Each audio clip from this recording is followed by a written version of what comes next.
So tonight I'd like to talk to you about the thief character classes in my first/second edition D&D game. And I allow at my table anybody that wants to play a thief or a multi-class thief for that matter to choose whichever version they would like to play, whether it's the first edition or the second edition thief. If you want something a little bit easier, a little bit less thinking, the first edition is for you. All the scores are kind of set in place. Where the second edition, you have to place points on your thieving skills to design him on what you think you want him to do the best, and so on and so forth. So the thief, it explains here that the profession is not really that dishonorable, although let's face it, most guys, they want to be kind of badass, even possibly stealing from their own party. That happened a lot. So obviously you want good scores, and really for either edition, I don't recommend playing a non-multi-class thief unless you have a 17 or 18 dexterity. Otherwise, you're probably not going to do too well unless you're super lucky. Let's see. They use dice. Both of them use die 6 for hit points. And you've got the abilities right here. Picking pockets, opening locks, find and remove traps, moving silently, hiding in shadows. These functions are self-explanatory. However, you wouldn't believe over the years the amount of things players tried to get away with. For both versions of the thief, the dungeon master rules to see if the thief is successful. And the thief cannot ask if he's successful unless it's an obvious thing. In other words, he'll know right away whether he's picked a lock or he's picked a pocket, but he won't know if he's hidden correctly. He won't know if he's sneaking around correctly, and so on and so forth. So he can pick pockets, opening locks, finding and removing traps, and we'll get into all this in a minute. Moving silently, hiding in shadows, and then of course they like to hear and listen for noise, and climb, and they also backstab. As they gain levels, they do so with improved ability and improved damage, especially in the backstabbing. They mention here certain things which are allowed and which are not allowed. In other words, the thief can climb vertical walls even if there are very few handholds, which I allow, but if they decide to climb across a smooth ceiling, nope, not gonna happen. Let's see here. Let's see, at at fourth level, burglar, thieves are able to read languages, and what you do as dungeon master, you get the percentage, and you can either roll ahead of time against any word on a scroll or whatever. They've got a 20% chance or whatever the thief's current chance is of every single word. So you can read stuff to him and you're going to be missing some words. Let's see, Master Thief. Thieves are able to decipher magical writings and the use of scrolls. It's a smaller chance, and if it is not read correctly, usually the spell on the scroll is either not read or it's read and it's centered on the thief, which is not good for the thief. Let's see, and of course it talks about here what he can do when he gets more and more powerful. He can build fortified buildings, that sort of thing. What they'll be doing is building thieves guilds, probably in a city somewhere, or maybe just away from a city. So this is what I was talking about. These are the skills for the thieves. and you've got a set number here as opposed to the second edition, which the thieves are given a certain amount of points every level, and they can place the points to improve their character skills, which is pretty good. It all kind of comes down in the end the same thing, but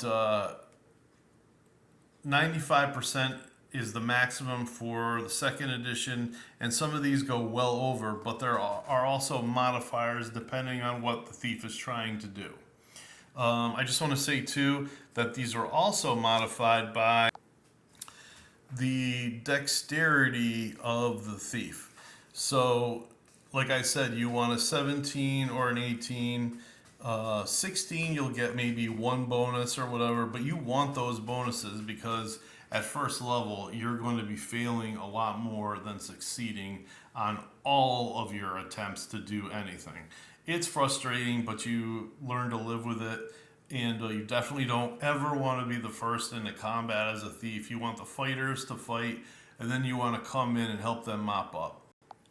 And again, I just like to reiterate, percentile dice are rolled to determine whether the thief is successful or not. Any score equal to or less than the percentage shown for the appropriate level of thief performing the designation function will indicate success.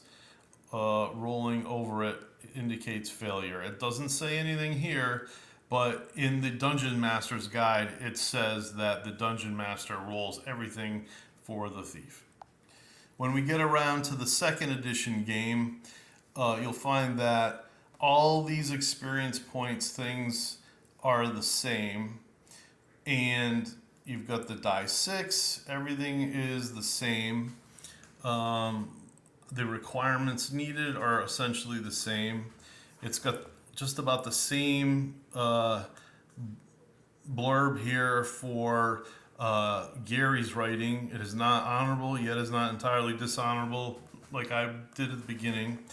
And then you've got, they talk about the skills here. Let's see. If you play a kit, they might start out with some different skills, but then say at first level you get 60 points to add to these. So it's up to the player to add whatever points to his thieving skills. So I just want to say too that you can never add more than half of your points to any one skill starting out or going forward, I believe, when you advance up a level. So like he could say, okay, pickpockets, I want 25%, open locks 30%, that sort of thing, and just keep on going down the line until you run out of points.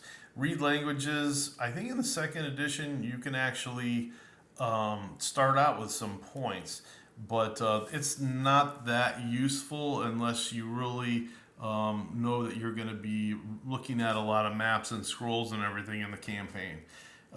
Build up slowly. That's my only recommendation. So yeah, there are things here that also, besides dexterity, that also determine the thieving skills that you'll get. If you're human, it's null. You don't have to worry about anything. It's 0.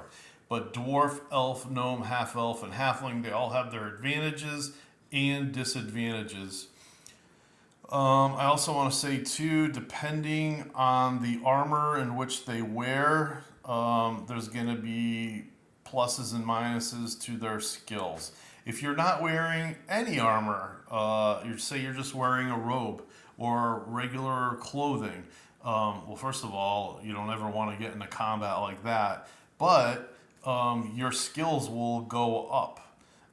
You'll see right here that some of them go up 5%, probably for moving silently and all that. But the regular leather armor is the base of 0, which won't affect anything. Once you start getting better and better sets of armor, in other words, you want more protection, that's when your skills start to go down. And there are some there are some tables which show how much you lose. Like, say, if you wear chainmail, brigandine armor, that sort of thing. Let's see. And then they explain all the skills here, opening locks, pickpockets. I just want to say, too, finding traps. One of the things that they don't mention in the first edition, but I give them anyway, is to find a magical trap, and you might not even know that you're looking for a magical trap. It's half your score of your regular find traps. Just because you find it, although I just want to say, doesn't mean that you can disarm a magical trap. You could make an attempt, but you're probably going to get hurt in the process. Let's see. Yeah, move silently, hide in shadows. There's always been kind of, well, can I sneak? Can I move quietly, kind of in the shadows? And in my game, I just call this sneaking. And if somebody rolls a low enough number, you might use like move silently, hide in shadows, and then divide that in half. That's not a bad thing. Or you have them say hide first or move silently first, and then maybe they roll their dexterity scores with no penalty or a penalty. You could do that. And every round that they move, you might have them make some sort of a check to try to sneak by some guards or so on and so forth. Something not obvious, like if they go right directly in front of the eyes of these guys, yeah, it's not going to work. Like I said, read languages, backstabbing. Here's the damage multipliers for both editions.